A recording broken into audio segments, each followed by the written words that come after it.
love is a very amazing word in English. It's an amazing word in Arabic. There are many words for love in Arabic, but the essential word is hub. That's the essential word. And love it's an old English word that goes back to a Saxon word, and it relates to being pleased with, to be pleased with it. And interestingly enough, our word believe is related to love, to believe, because you believe in what you're pleased with, what you love, things that your heart accepts are things that you believe. So love is related to acceptance, the idea that something you're pleased with, you have love for. And in Arabic, the word hub, which is the word the Prophet ﷺ said, "La yu'minu ahadukum hatta akuna ahabba ilayhi," more beloved to him.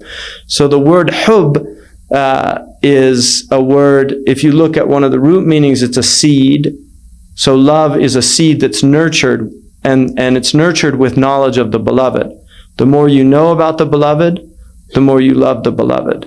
So it's a seed. The habba in Arabic is a seed. And the Prophet ﷺ, as you get to know the Prophet ﷺ, and you get to know him intimately, and that's one of the purposes of this text, is to know the Prophet ﷺ intimately. As you get to know the Prophet ﷺ intimately, he becomes,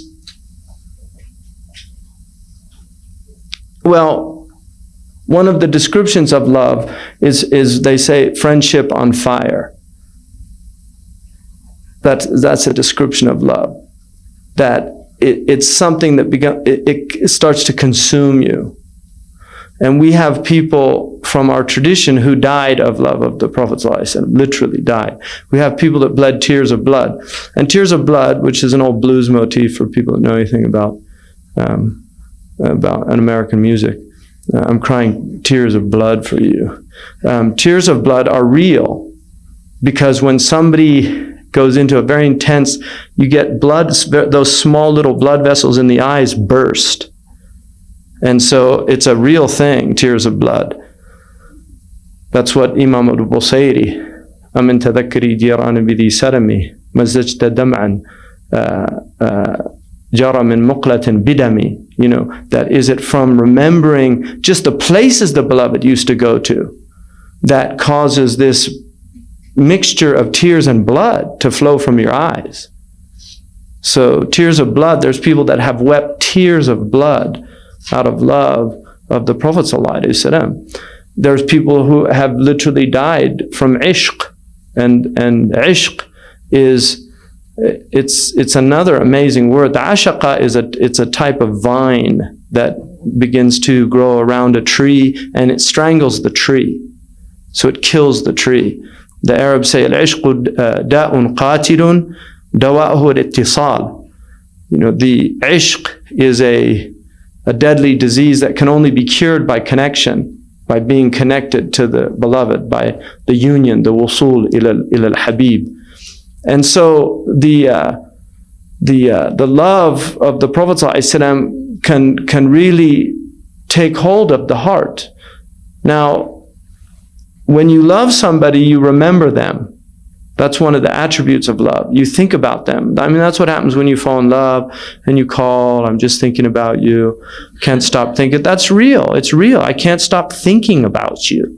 I mean, why is that pressing on the heart? Because you're in love. That's what love is. I can't stop thinking about you. You write poems. You do think, well, what is that effusion that's coming out of the heart to write poems? Really, and people write the worst poems when they're in love, but it doesn't matter.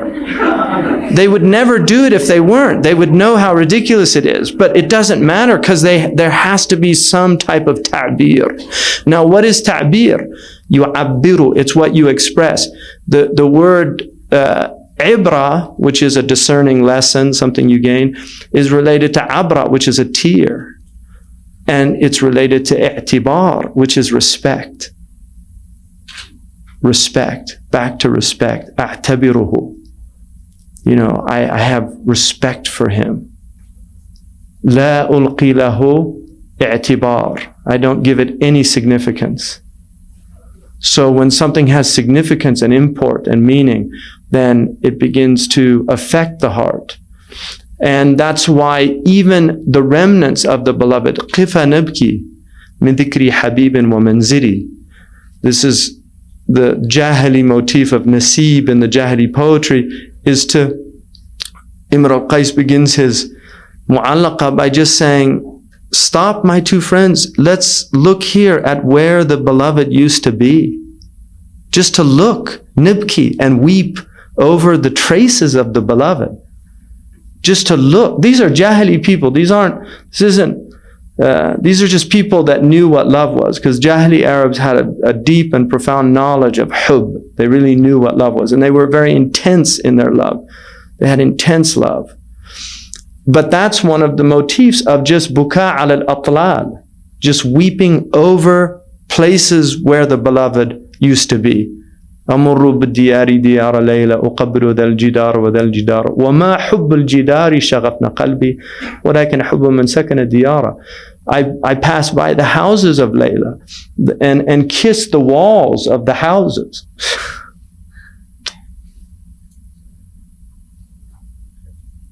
It's just so beautiful.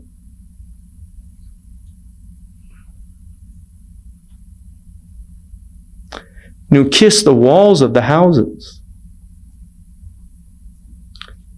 But it's not the walls that have enraptured my heart, but love of the one that lives between those walls.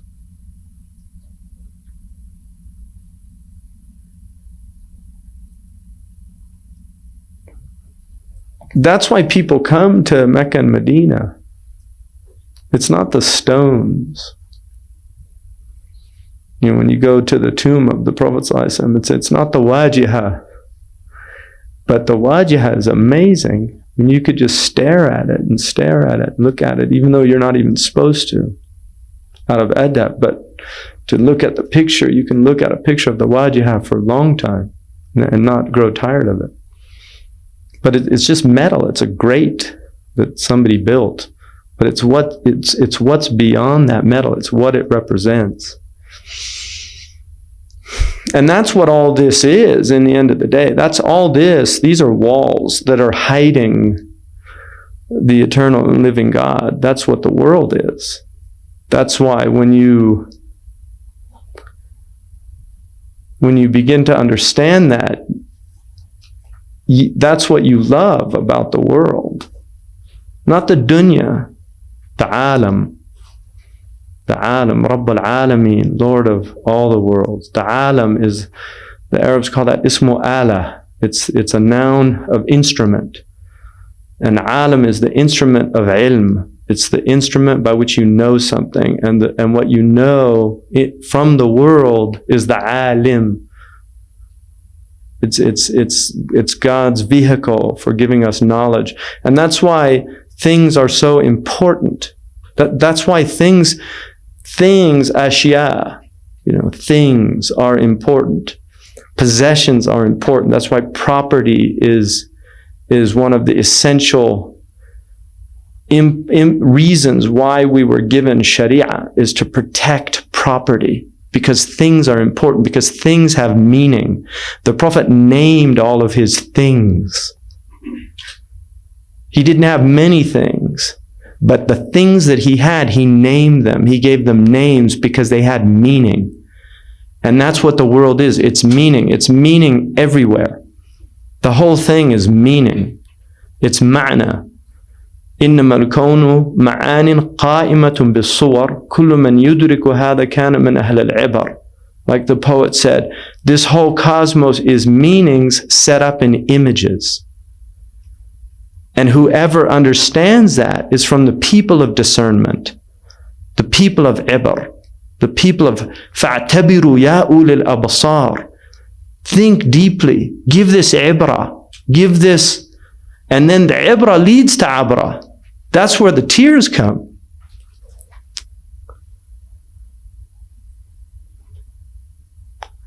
They come from perception of meaning. To really know what something means. It's an amazing thing to know what something means. It's a great gift that God gave to human beings. Allama Adam al-asma. He taught Adam the names, the ability to create meaning, to give meaning to things. Because the meaning is a transference. It's a movement from something to another thing. So a name is a great meaning. If I say tree, and suddenly in your mind an image of a tree comes, that's meaning. That is meaning. And that's why the more that you know about the Prophet ﷺ, the more powerful those meanings penetrate your heart when you understand his import, what he means, the ma'na, the meaning of the Prophet, what he means, sallallahu alaihi wasallam. And the Prophet ﷺ said, "La yu'minu ahadukum." He said, "Min husni Islam al-mar'i tarkuhu ma la ya'nihi." From the beautiful Islam of a person is to leave what has no meaning for him. What has no meaning for him. Ma la ya'nihi. It doesn't have ma'na for him. Like gossip. What does that mean? If you know about so-and-so and such getting a divorce, how does that affect you? What's the meaning for you? So meaning that's what this whole thing is about. And that's what the gift of this religion is. It gives meaning. That people, the non-Muslim, like some of the atheist people, not Christians, because Christians believe in meaning also, but some of the atheists, they say, oh, religion is just a way for people to find meaning. Exactly. We totally agree with you.